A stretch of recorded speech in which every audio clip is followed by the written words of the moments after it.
Welcome everyone to the party that is pure. Welcome to the 7th annual Pure International Conference. A very special welcome to those who are new this year. This is the second year of us hosting a virtual full conference on this topic in the APAC time zone for the growing base of customers and interested parties in this region. I'm Pat Crisfulla, and I lead the talented team at Elsevier who provides support, consulting, faculty profile curation services, and product development for Pure. The Elsevier and Pure teams are located in many of the regions and time zones where you are located. In addition to our regional Elsevier customer consultant team members, we have support desk or implementation consulting teams in your region working from Singapore. And since our last conference, implementation consulting managers were hired directly in Australia and in Shanghai. In addition to providing support desk for customers in English, Spanish, Chinese, German, and Danish, our support team is currently recruiting for support team members with Japanese, Korean language skills to support you from Tokyo. We are also hiring for Arabic language for our support desk in the Middle Eastern time zone, if anyone knows a very experienced Pure administrator with those characteristics. The Pure International Conference is a forum to connect with a community of peers using research information systems. The now annual event attracts registrants from an ever-growing user community of 400 organizations representing more than 46 countries. This year, our registration so far has exceeded 700 registrants, and we saw at least 250 concurrent attendees logged into some of our individual sessions held last week, which was quite rewarding to see. The themes of this year's conference are demonstrating social and economic impact, providing institutional insights through reporting, tracking compliance to funder OA mandates, and achieving institutional open science or open research goals. Community groups of institutions sharing or combining research data to achieve community level goals, managing an efficient pre- and post-award funding workflow across the organization, and maintaining a reliable data quality level in research information systems. In prior conferences, we reported our compliance to personal information privacy laws, for example, Europe's GDPR, and our major progress on accessibility standards. This year, I'd like to comment about information security. It's a critical topic considering the headlines, where in both 2020 and 2021, a major European university was in the headlines for loss of their locally operated networking system to ransomware and hackers. Since the last conference, the entirety of the process whereby Elsevier design, test, and operate Pure for customers, including our information security practices, has been certified by an external auditor for compliance to ISO 27001. That's an international standard for maintaining an information security management system. It includes the assessment and treatment of information security risks. Elsevier employs many information security professionals to earn and retain the trust you place in us with your data. Those investments in reliable processes and data security have allowed us to again achieve hosted site uptime statistics well exceeding the Pure contractual service level agreement. And through those improved investments in quality control practices and testing, we have also reduced the number of reported bugs by 25%. Continuous improvement in training of our dedicated Pure support team has led to 92% of the service tickets that you submit to us receiving from you a rating of satisfied or highly satisfied, with a population of 30% of all those closed tickets providing feedback. This is up from 89% in prior years, so our team is very happy and satisfied with that progress and striving for more. And customers are sharing insights and benefiting from meetings with Pure product and support or each other through user groups in Hong Kong, added since the last conference due to an expanding client base. Since the last conference, logins to Pure have grown, content volume has grown. Our anonymized logs now indicate that over 1.2 million project or award records are stored in all database tables. You guys have been quite busy as our clients. During 2021, the new reporting module achieved a peak year-over-year growth of 150% in created or saved reports. And the rate of engaged portal activity grew 14%, even with less visibility on user sessions due to newly introduced tracking consent options. On today's agenda, On behalf of Elsevier and the community of Pure customers, I'd like to thank those clients who developed the presentation to share with the community to help us all advance our understanding of the global practice and profession of research information, data management, and research administration. At any point in time, please notice that there are 2 concurrently running presentations on the agenda. If you want to watch a second session, you can be assured that you can give your full attention to one session and you will be able to return later to the platform in the days and weeks ahead that follow to review the second presentation. So for today, day 1, you can choose from Take a Deep Dive into Managing Data Quality in Pure, presented by Monash University and the Pure product team who have released new capabilities in this area. Or we will replay a recording from last week's Pure conference where some customers did an academic breakdown of the business use cases for RIM systems data in the US.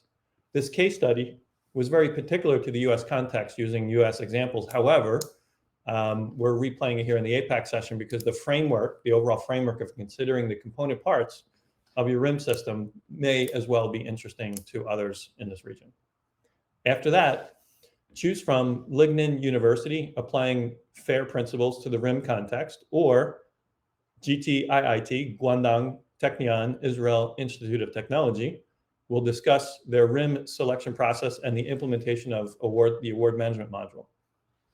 After that, hear from a Pure customer in the Netherlands, Tilburg, and an Elsevier product team who discuss the need for tracking research data sets associated with institutional research, either for funder compliance or open access policy implementation. They review an Elsevier solution to aggregate a view of data sets profiled to your institution and persons that enable profile to your institution and persons that enables you to import that view into Pure for either reporting or showcasing or feeding other systems. Or hear from a design team who has been interviewing Pure customers and working on designs to produce in subsequent years enhanced or more flexible website page templates. We will wrap up the day with a plenary session on the 2022 Pure roadmap, which is always a well-attended session, where Pure product managers will recap the largest new features released in 2021 and outline the themes of next year's releases as we continue to add even more capabilities to ensure the world's leading robust RIM system continues to outpace the competition in serving the mission of research offices, library, and technology leaders. Let's talk about the conference platform. Yes, we somehow managed to change it again each year. Just in terms of a bit of orientation, the Connections Hub. In the Connections Hub, you'll be able to connect with other delegates attending the conference. Once you're connected, you can engage in live chat, have a call, schedule meetings, send a message, or add notes. In the Expo Gallery, you can meet members of your regional Pure user group or a topic-specific Pure user community of interest, or meet third-party, non-Elsevier software solution providers whose products integrate with Pure, or meet independent data integration service providers familiar with getting data into or out of Pure, or meet the Pure support team or some local customer consultants in your region. In the agenda, there's dedicated time for you to visit the Expo Center during the session break, and the Expo Gallery will also be open 30 minutes prior to the beginning of scheduled conference sessions, and again for about 30 minutes after scheduled conference sessions. Within each session, you'll see a Q&A function. Moderators will queue up questions to be addressed by the speaker during the last 5 minutes of each session. We must finish each session promptly on time, so it's possible that not all questions may be answered, but it's often the case that speakers are readily available to share their time afterwards. And don't forget, after the conference ends, there's a global community of over 400 Pure customers who have registered on Pure's community Slack. So far, 8,000 messages have been sent, mostly between Pure clients directly and with each other. Any one of those community members may be able to assist or share an opinion on a topic relevant to your work with Pure. So check it out. I'd like to thank in advance our session moderators for today. They are Dr. Simon Barrett, the Director of Research Ethics and Integrity at Monash University, and John Hui, the Chief Information Officer at the Education University in Hong Kong. Now let me set the stage for our keynote talk and introduce our keynote speaker. Universities are undergoing change. That's an understatement. The decline of international student income due to COVID restrictions is rocking an already tenuous financial situation for many institutions. and there's a need to ensure decisions taken with scarce resources are the right ones to see the university through to sunnier days. It is an important consideration to reflect on what data will be needed to underpin and provide evidence for fundamental transformational bets that are taking place at some institutions. So we've invited a speaker this year who has quite an extensive view on the challenges facing senior university management, as he sits at an elevated strategic level of a university that is ranked in the top 20 young universities and the top 200 globally, as per the Times Higher Education. Our speaker also has a strong track record as a practicing academic professor and researcher, bringing enlightenment and innovation to the global community. He has a degree in engineering science with first-class honors and PhD in engineering science from the University of Auckland, in addition to a master's of philosophy from the University of Oxford. His research expertise lies in computational biology and cardiac physiology. He has authored more than 160 peer-reviewed journal publications and 350 conference publications. He is also the lead author on several patent applications for the development of anatomically based physiological models and specific applications. He's a fellow of the New Zealand Royal Society and Engineering New Zealand. Over the course of his career, he has gained extensive experience in a number of different university contexts. In these roles, he has successfully developed and delivered key strategic projects that have crossed academic disciplines to enhance the impact and drive university achievement. In addition to being a successful academic in his own right, he has a track record as a leader, able to create, align, and drive a shared strategy embedded within a high-performance culture. Across this work, he has consistently demonstrated his commitment to staff diversity and development, particularly with regards to the empowerment and mentoring of early career staff. Our speaker joined QUT as provost in April of 2020 after holding professional appointments as the Dean of the Faculty of Engineering at the University of Auckland since 2013. And he was head of biomedical engineering at King's College London. And before that, professor of computational physiology at the University Computing Lab at the University of Oxford. He has been appointed to this key leadership position to enable the university to consolidate and build upon the momentum and achievements already being made at QUT, and his unique skill set will enable him to make a contribution to the overall success and strategic positioning of the university. As provost, he is a critical contributor to the general management of the university and provides intellectual and strategic leadership, directorship, and evaluation of all QUT's academic activities. He will talk to us today about post-COVID challenges facing senior university management. Please welcome Professor Nicolas Smith. Thank you, Pat, for the generous introduction. I'm going to talk a little bit about change and talk a little bit about the background on which we sit, and a little bit about what we see as some of the key data-focused challenges for what universities going forward. And as Pat has very eloquently highlighted and gone through my CV, these are some images. As he has highlighted, I'm a New Zealander in many respects, but I've also spent quite a significant part of my career in the UK, first at the University of Oxford and then in London. And again, as Pat has highlighted, I'm now at QUT. And on the surface, those four universities are very different. We moved from Oxford, one of the bedrock universities in the global sense, to a young, vibrant, technology-focused institution as I am now. And I use those images in part to show the contrast.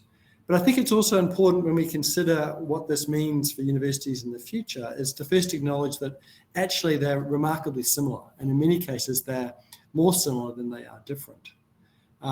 Particularly in Australasia, we have universities which were built in a comprehensive model because they were established initially at times when mobility was low. And very early on in the Australasian sector, there was a decision to separate the educational system from the church. And because there was no accommodation, that meant people went to university locally where the institutions were. And so what we've seen is the rise of institutions which cover the whole cornucopia of topics that you might expect. They're typically metropolitan based, and they typically operate on the same kinds of business models. Now, what we've seen in COVID is challenge to that. I think all universities in varying degrees work on a model of providing a stable, certain consistency of a platform, and then they use that platform to empower talented people to go off and take big intellectual bets. And they take the kind of intellectual bets that are not financially sustainable on the short term and are therefore not picked up by industry, but ultimately they're for the benefit of society on longer terms. And many of those bets in a research context never actually come to fruition, but the few that do disproportionately justify the rest. And so I use this image to talk about what change means in university. And we often used to joke when I was at Oxford, and the joke was, how many Oxford dons does it take to change a light bulb? And the answer was change. When I told that to a colleague at Cambridge, he said, yes, in Cambridge we say a little change is good, but no change is much better. And I think that in varying degrees summarizes what a lot of the current institutions arrived at the beginning of 2020 in that particular state. And I think while COVID has been extraordinarily disruptive in a huge variety of sectors, it has been acutely felt in the university sector, in part because of that resistance and that resilience to change, which has predated sometimes 100, in the case of Oxford, 800 years that predated it. So if we move into the data context, this slide really in 4 different charts looks at quantifying and telling the story of where we are now. If we look in the top right-hand side, Australian universities and New Zealand universities in particular, but also those in Canada and the UK and parts of Asia, worked on a model where international students were recruited, almost always at a premium. That premium allowed investment in research, and that investment in research drove rankings measures, whether they were Times Higher, whether they were QS, whether they were Shanghai, or any other process. And those ranking reputation measures then drove more international students. And that was a very productive cycle for a large number of institutions. People played in that cycle with varying degrees of success, but it did become a key part for underpinning how the university sector was able to grow. And it became a key part in able to grow. You can see in the top left-hand side, because of the revenue that it generated. And this just shows 2017 through to 21, and you see that steady increase in Australia in terms of billions. And then we see that sudden drop in 21. And because the vast majority of undergraduate degrees are multi-year affairs, they're 3 years and 4 years, that drop is without the return of international students will continue for each of the next 2 years that follow it. And so it's actually fairly precipitous in terms of challenging both the model which universities work in, and it has significant implications for what that might mean for research. I think the other sort of macro trend here is that if you look in the bottom left-hand corner, this is again Australian data, which shows the spend on research over the last 30 years as a function of GDP. And most recently, what we've seen over the last decade is a steady drop in investment from public sources in terms of what research looks like. And that hasn't actually been a fundamental issue because it's been more than compensated by the rise in international student income, as we can see above. But if I come to the final and probably some of the most gloomy slide, which is in the bottom right-hand corner, this shows the government spending to GDP overall. And what we see is in 2020, a huge stimulus of spending, which has been mirrored in Western economies around the world. And that is effectively the process of trying to prime the economy post-COVID.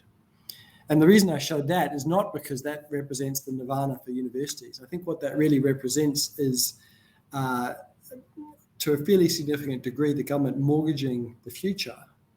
And what I think that huge increase in spending for 2020 means is that in the next decade or so, I think it's going to be very hard to see how governments are going to make up any gaps in income in the university sector, and universities are going to have to find ways to adapt to that change and to thrive in that world under their own steam. So I use this image here just to remind me of that dynamic, and I'll come to the frog analogy in a minute. But what that change has done is it's caused all the universities to look and say, what is it that we're doing and how are we going to thrive in a different business model from what we've been currently working in? And I think COVID has exposed activities which were perhaps relevant in a pre-COVID era and are now under the microscope in this changed landscape are no longer relevant. But it's also exposed activities, and here's where the frog comes in, which were never relevant or haven't been relevant for a very long time. And if you take my frog and use the metaphor of the boiling frog, the frog that is boiled in a pot and doesn't realize because the water temperature increases only very slowly and it adjusts at each step. I think there are many elements of work that's been done in institutions, both in educational and research settings, which probably haven't been relevant for a very long time, but have been sustained in a model which has overall been compensated for itself. And now that the water temperature has changed very quickly, there's a lot of focus now on what is it that we're going to continue to do, where are the places that we can thrive, and what is it that we should stop doing, and perhaps probably should have stopped doing for some time ago, but COVID has brought that issue to a much more acute resolution. So as is the theme of this conference, and I hope we can have an interesting discussion with this after I go through my slides, it's not the only, but it's a pretty key answer, is what we do with the data. This is Edward Deming, who was the father of the modern census, and he said, "In God we trust, all others bring data." And that process of making those key business decisions and what those key investments are going to be, at its essence, in an institution as complicated as a university, has to be underpinned by data. And I think we're seeing institutions who have looked after their data, have curated it, have understood it, and can start to move based on the evidence of their own performance. We're going to see a differentiation in that space. I think we're also going to see a differentiation in the space as a whole, because unlike this sort of unifying model of international students driving rankings, international students driving income, income driving research, research driving rankings, as that becomes less significant, we're going to see institutions diversifying and occupying different niches. So how they use their own data rather than generic data to drive their progression into that niche and their investment in the strengths they have in that particular niche is going to be equally important. So I've proposed what I'm going to talk about today in the context of 3 challenges. And the first of those, and they all relate to how we use our data, is understanding what we are good at. And I mean that in part as a sector, but actually within individual institutions and perhaps even within unit subsets of institutions. Understanding what we're good at and the corollary of that, which is also what we're good for. And that comes to that relevance. Sometimes universities spend a lot of time proposing what they're good at, but don't always consider what that process of understanding and articulating what they're good for. And that's a pretty important element as well. I'll come back to that theme in my final slide. So in terms of what we're good at, obviously there are different disciplinary boundaries and we can look at what the performance is in that area. But I think also the other trend we're going to start to see, and this just shows a number of the major Australian and New Zealand universities in this space, is that question of what performance actually looks like in a data-driven context. This is Scopus papers in 212 to 216, so there's, it's historical enough to have a reasonable evidence of what the citation profiles looks like. And even in a number of leading institutions, we still see quite large chunks of literature either not cited or cited once, or actually cited relatively low numbers of times. And I think some of that's inevitable, but what we're going to see in a post-COVID world, in that focus of what we're good at, is a real emphasis on what quality looks like. And that can be articulated in different niches in different ways. But if we come back to the standard metric of citations, at QUT, we've already moved from whether we consider papers to be Q1 to being D1. And I actually think we might move again even further. In that context of work which is having impact and having significant impact, will start to far outweigh the value of just producing volume. Last year there were almost 3.5 million papers published by about 2 million authors. the evidence that I've seen most recently is very few of them will actually ever get cited. And so that question of how we shift to impact and quality, acknowledging that we'll never be 100% for any institution, but I think that's going to be an important look when we start to look at what research data systems are producing and predicting. So related to that is a second challenge, which I think all institutions have had and have had for some time, but again is going to become more acute and exposed by COVID, is identifying talent. And talent in universities is interesting and unique compared to many roles. And I'm contrasting here to professional sport for reasons that I'll show you in a minute. But in many senses, traditionally, academics have been recruited, unlike professional footballers, for the goals they've already scored, not the goals that they are expected to score in the future. And there's been a model, particularly in the Australian system, of investing really significant resource in people who have already created large amounts of impact. And if you like, buying them in, creating the infrastructure, both physical and technical, which will allow them to continue, and then using that to grow reputation accordingly.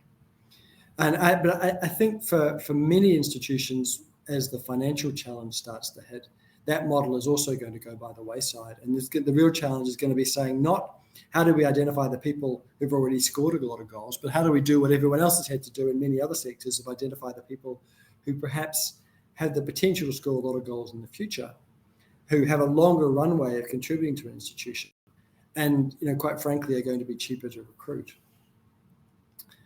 So to look at that, we're going to have to start to then again delve back into the data. And there's a few different dynamics I want to cover in this particular slide. But the first is that question of research and teaching performance in an institution. Institutions have historically, and not always, but often gone for the traditional academic being a 40-40-20, a 40% research time, a 40% teaching time, and a 20% service and leadership time.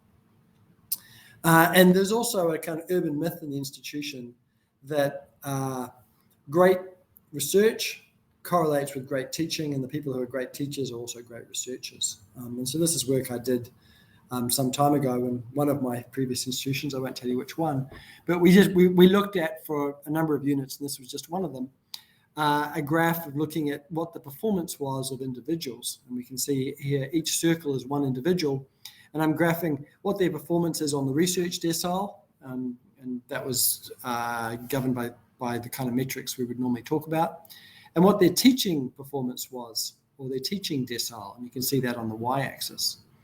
And I think the first observation is that unlike, there's no correlation. We have people who are fantastic at both. We have people who are weak in both. We have people who are stronger researchers, which we see in that zone 3, and we see people who are, relatively speaking, stronger in the teaching, which we see in zone 2. And the interesting dynamic here is also when we look at the graphs on the right-hand side. And what these show is what the teaching performance is for different academic grades. So in an Anglo-Saxon context, if we move from lecturer, which is typically the most junior academic grade, through to SL, which is senior lecturer, AP, which is associate professor and professor. So as we move along that axis, what you see is very not much correlation with seniority in terms of teaching performance. I mean, arguably it goes up a little bit at associate professor, but then drops below the level of lecturers or senior lecturers for professor. But we see a much more progressive increase in research performance from lecturer to senior lecturer to associate professor to professor. And what that means is most promotion systems are largely driven in universities solely by research metrics, which produce this kind of result. And I think that's interesting, because if you take the idea that an institution has to perform in aggregate, not at the basis of an individual performance, not every individual has to do everything, they just have to do things that they're good at. You would like to have a little more flexibility. People who are really good at doing teaching would teach more. People who are really good at research would do more research. People who are good at both, well, there's your stars, and people who are weak in both perhaps are the management opportunities. But because we focus on research as the highest priority, actually everybody just wants to spend more time doing research because that's what gets you promoted. And we lose this ability to have flexibility, have people do more of what they're good at, and raise the value of the institution as a whole. And I think when we look at those kinds of questions, with again pressure on budgets informed by data, I think we might start to see shifts where we have both teaching and research being balanced equally, and we might start to see a more disaggregation of specialists moving out from the 40-40-20 into research intensive or teaching intensive, as institutions have already done, but I think we're likely to see an acceleration of that. I use this as a different sort of metaphor. Years ago, I was in Oxford, and we invited Steve Ovett, who we can see here winning his gold medal in the Moscow Olympics, to come and be the guest speaker. And very famously, Ovett was being interviewed after he won his gold medal, just as the decathletes were finishing their event. And they said to him, Mr. Ovett, you can see behind you the decathletes. They're the Olympic ideals, the most amazing athletes ever. Isn't it impressive what they can do? And Ovett turned around and said, oh, I don't know. To me, I think of it as 9 Mickey Mouse events followed by a very slow 1,500 meters. And I think that I use that analogy to contrast what we see on the right, which is that not all of our academics in that 40-40-20 mode have to be decathletes. We actually have the role for specialists, as we see here on the right. This is a photo at the recent Olympics. And actually, those specialists can do things fantastically well. And if they each contribute to the institution, then that will lift performance accordingly. So then my final challenge is how do we support our existing academics to realize their potential? This is a Nature editorial from Alan Finkel, who was Australia's chief scientist from 5 years ago now. But it really captures some of the themes I've already talked about. Instead of just recruiting talent, there's going to be a key focus on how we grow and support existing talent. And that isn't just in the areas that we're good at, it's in areas that we can move into. And I think what this is going to do is, again, focus on what are the career trajectories within an institution. How does an institution focus on capturing those early career academics and making sure they are supported, who are going to be the future professors of the institution, and be absolute superstars, because there's going to be much less enthusiasm for them moving around. We're going to see this more entrenched view. And what does that mean for focusing on a younger group of academics who perhaps historically haven't always had the mentorship and the support that would do them justice? So what the suggestion in this call is for a completely different promotion practice, a promotion practice which is based on the only 5 academic outputs over the last 5 years, which comes back to that story of quality versus quantity, and 2 PhD students and the narratives that come with those PhD students, not only in terms of what they've produced, but what they've done and how they've gone on to have successful careers in themselves. So this is my final slide, and I wanted to acknowledge just how uncomfortable this image is in a post-COVID world.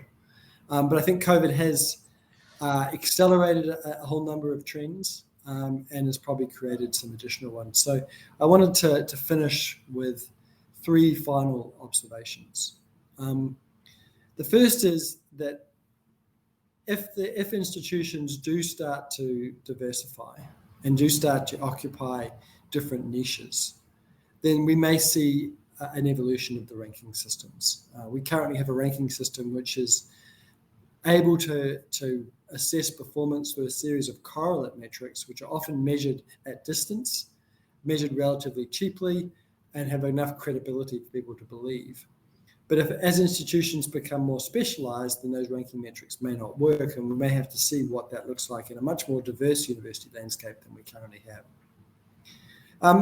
The second observation is that the way research funding structure drives behavior. And I say this having said, we're currently about to go through an era round in Australia, which is the metric of research performance in individual institutions and subject areas. New Zealand has the performance-based research funding model, which is called PBRF. and the UK has the REF model. And in each way, it's an effort by the government to acknowledge what research performance is, and in the New Zealand and the UK cases, to fund based on what that performance is. But how that system is set up does fundamentally change what that behaviour is. And I say that was most acutely demonstrated to me in the UK, where the REF system looks at performance of individual groups of academics. And as the REF deadline approaches, you see senior academics often being very generous, often looking to make sure that all the people in their group are able to claim outputs and able to demonstrate outputs and give credit to that, because they want that group as a whole to be ranked highly. The New Zealand system, which in many ways is very similar, but measures only the individual, you often saw individuals who, once they were acknowledged, and this was often came with people who are more often than not senior as well, they said, well, that's great, I've got my top grade, and actually I'm less interested in my colleagues' performance because the measure is on me as an individual. And so it's interesting to see what that means in terms of the way in which people collaborate, the way in which they develop outputs together, and the way, particularly, which senior academics have generous or not behaviour to junior academics. And then I think the final point is that the rise of relevance and excellence. And we've had a system which is focused probably more on perhaps excellence and to a degree volume. And that process of being able to demonstrate relevance and demonstrate impact, I think, is going to be key. The process of being able to do that and be able to tell stories and underpin that with data is also going to be key. And I think that's going to be a really important role in highlighting the value of the tertiary sector in many Western economies. And I think that's a value which is going to have to be demonstrated by the institutions themselves.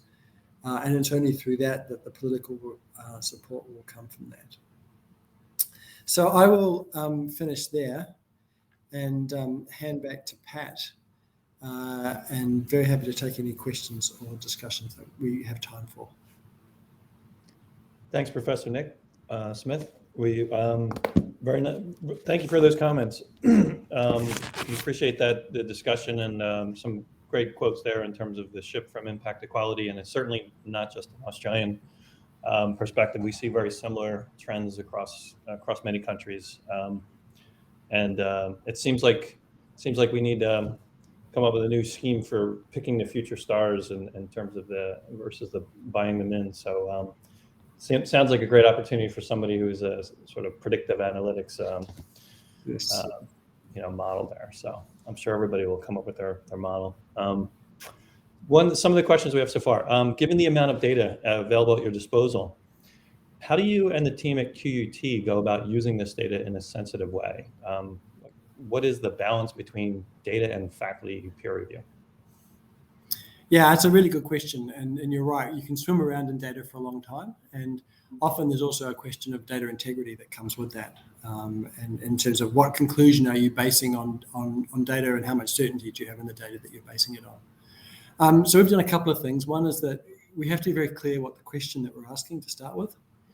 And because without being clear on what the question that you're asking, it's very hard to turn any insight you might get from the data into action. So we have a prioritized series of questions, and then we match that to the data that we have and the integrity of that data to make sure that we can produce answers and actions which have some fidelity. And then there is a consultation process which really sits across the whole institution, because you want to create as much value as you can. So there's a consultation process on the questions, there's a consultation process on the data fidelity, and then we look to create the kind of dashboards and the kinds of analytics and insights that Pure provides as well. We make those as widely available to everyone as we can. By and large, a lot of the data, particularly in the research space, is in the public domain already, and it's more about being able to coalesce it into forms that people can digest and take action from as a whole. And certainly Pure has been a very helpful framework and a very helpful tool for us to accelerate that process. Great. Next question. Given that we are still learning to adjust with COVID and identifying the new norm, what measures of success or weightings will change to accommodate the impact that COVID has had? Or should we not worry at all? Yeah, I mean, it can be interesting to see. The COVID dynamic is on a timescale which, on a research timescale, is still relatively short. So I actually think the metrics and dynamics will be more political. It'll be more about politicians being able to say this is important research work, and this is the work that. The great thing about politicians is that they're opportunists in terms of taking credit for what other work that gets done, and so I think the impact metrics are going to be a little shorter in time. They're going to be able to demonstrate end user uptake, and whether that's translatability or whether it's other things, and they'll be a little more focused outside the university community rather than just internally with the kind of citation process that we do at the moment. I don't think that'll be a wholesale shift where citation metrics will disappear, but I think we'll start to see them augmented with these other metrics, and the values will follow accordingly. Great. And another sub-question on the COVID theme. Early and mid-career researchers will be impacted more. What support would you at QUT be offering them to get back on track? Yeah, that's a great question, and it's absolutely the case. You look at it's the early and the mid-career academics who are most affected by any disruption. They're at a much more vulnerable point in their career, and that point where you're trying to get traction and establish yourself independently.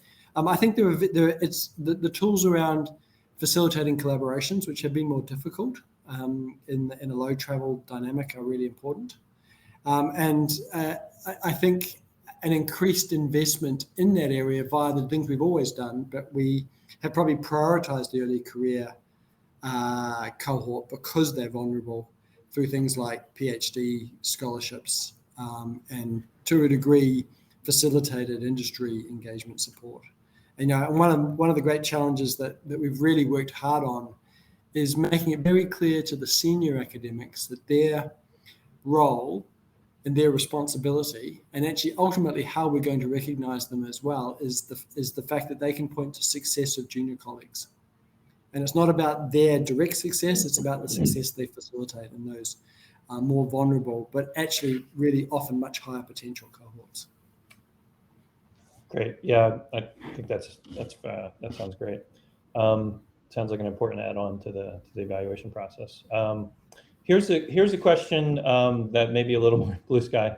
Do you see at one stage, with all the data in there, that AI will be used more to filter and suggest around research evaluation or topics to strategize on? The add-on comment was AI is already coming into practice in corporate hiring systems, for example, often with unintended consequences or bias. Yeah, it's still early. I think there's two things that I'd say about that. I think one is that it probably will come in, and the second, but there's a context to that comes with that. So what AI will produce is possible opportunities. The point that it starts getting to the refinement and making the decisions, I think, is extremely dangerous, because at that point you embed a series of biases and prejudices into a black box system, and it's very hard to ever get them back. So I think it may be more about looking for opportunities of people who have huge potential to be stars of the future, but at the moment aren't differentiating. But I think we might also see AI in terms of developing new areas or new collaboration opportunities to look at where there is strength in two institutions. And there is an area which is emerging, but actually has yet to emerge. But there is opportunities to point people to who this is the person you should be talking to, or that's the person you should be talking to. And in the early career space, I think that could be really valuable, particularly as people move from a PhD mode where they've largely been given a project or directed a project into being independent. So I think that the opportunity of AI is around that sort of guidance and that ability to suggest opportunities. The point that it ends up actually at the pointy end of the decision, I think, will be potentially quite dangerous. Tend to agree with you. So thank you. I think that would be much better application of the technology. So thank you so much for all of your thoughts, sharing your time with us, your reaction to some of these questions from the audience, and some planted questions from Elsevier as well. So thank you very much for that. And with that, I'll turn it over to the moderators for track 1 and track 2.